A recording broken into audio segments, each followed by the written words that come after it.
तो mutual fund से related हमारे पास चार आज ऐसे कमेंट है, चारों कमेंट को हम लोग एक एक बार करके देख लेते हैं। सबसे पहला कमेंट है यहाँ पे, सर मेरे पास ऐसा भी अच्छा इन्वेस्टमेंट प्लान है, 1 लाख पे 15,000 रिटर्न एवरी मंथ मिलेगा। तो इनका कहना है कि इनके पास एक प्लान है जिससे कि हर मंथ 1 लाख के कैपिटल पे 15,000 का रिटर्न मिलेगा, यानी 15% का रिटर्न मिलेगा।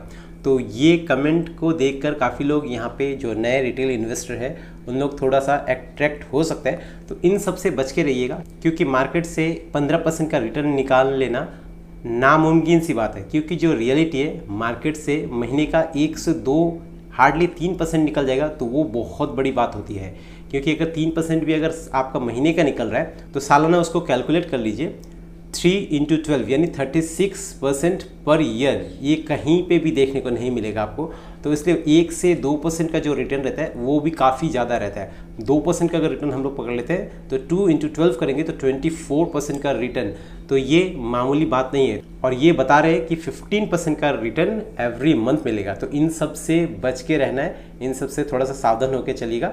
ऐसे कमेंट्स को देख के किसी जालसाजी में मत फंस जाइएगा। चलिए आगे देख लेते हैं। मेरा PGIM फ्लेक्सी कैप में SIP चल रहा है 3 साल से। My idea was to continue it for 20 years, but it is under performing.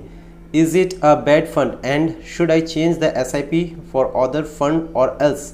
Guide me, this is the only flexi cap fund in my portfolio.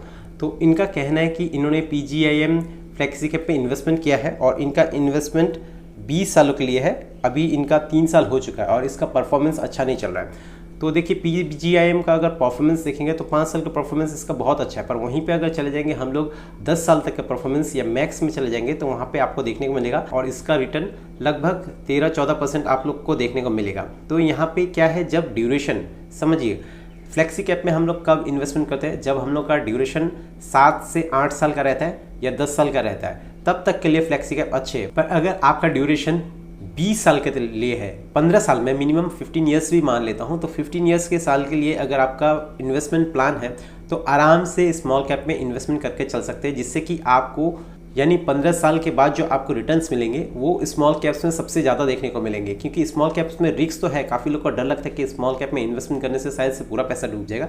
ऐसा नहीं है, समय के साथ जो है वो चेंजेस होते रहते हैं। स्मॉल कैप्स का जो रिस्क है वो भी कमते रहता है। तो 15 साल का ड्यूरेशन बहुत ज़्यादा लंबा हो जाता है। तो इसलिए अगर आपको ज़्यादा रिटर्न्स बनाना है मार्केट से तो स्मॉल कैप म्यूचुअल फंड में इन्वेस्टमेंट करके चलना पड़ेगा। फ्लेक्सी कैप में आप इन्वेस्टमेंट करके अगर 15 से 20 साल के लिए रुकते हैं तो वहाँ पर आपको रिटर्न्स बहुत कम देखने को मिलेंगे, लगभग 13-14% ही हाईएस्ट देखने को मिलेंगे। जो फ्लेक्सी कैप फंड्स है ये हार्डली 7 से 10 साल के लिए ही ठीक है, उससे ज़्यादा का ड्यूरेशन है तो मेरे हिसाब से स्मॉल कैप म्यूचुअल फंड्स ज़्यादा बेहतर रहेंगे। आगे हम लोग और एक क्वेश्चन देख लेते हैं। सर मेरा quant small cap Nippon small cap में SIP चालू है 7 साल के लिए 3,000 पर मंथ, सही है या गलत? Please guide me. तो इनका कहना है कि इन्होंने जो इन्वेस्टमेंट किया है मार्केट में 7 ईयर्स के लिए किया है और इनका इन्वेस्टमेंट क्वांट स्मॉल कैप और निप्पॉन स्मॉल कैप में है।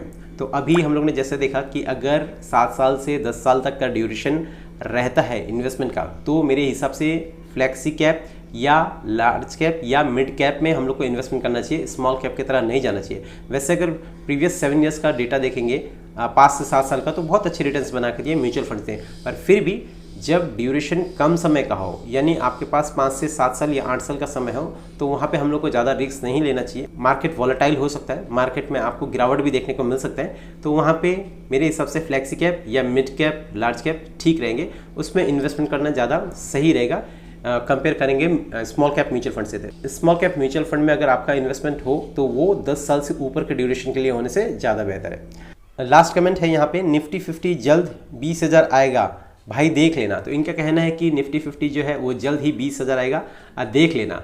तो कोई बात नहीं, 22,000 भी आ गया था तो हम लोगों ने देखा वहाँ पे, और वहाँ से फिर से रिकवर करके अभी 23,500 के करीब करीब है, यानी 22,000 आके जो लो लगा था उससे ऊपर अभी चला गया।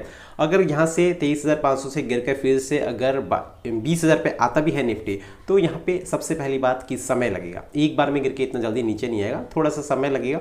और अगर नीचे आता है तो हम लोग एसआईपी करते हैं, म्यूचुअल फंड में इन्वेस्टमेंट करते हैं, तो हम लोग को समय मिलेगा और हम लोग का जो मंथली एसआईपी जाता है वो तो हम लोग का जाएगा ही वहाँ पे, माने मंथली एसआईपी तो वहाँ पे लग जाएगा। और साथ में अगर ऐसे गिरावट होता है तो हम लोग लमसम कर करके भी चलेंगे, थोड़ा थोड़ा करके हम लोग लमसम करेंगे।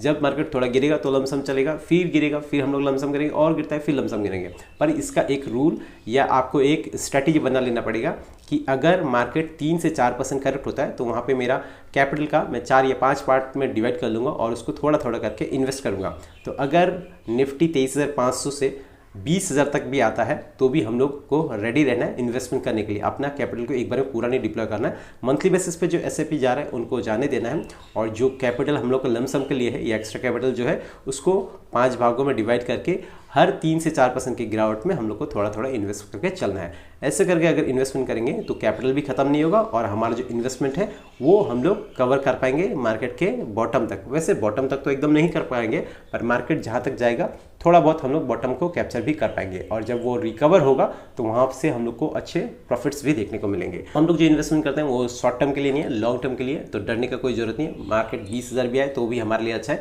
और मार्केट यहाँ से ऊपर चले जाए तो भी हमारे लिए अच्छा है। तो चलिए आज के लिए बस इतना ही, मिलते हैं फिर कल और एक वीडियो के साथ, तब तक के लिए।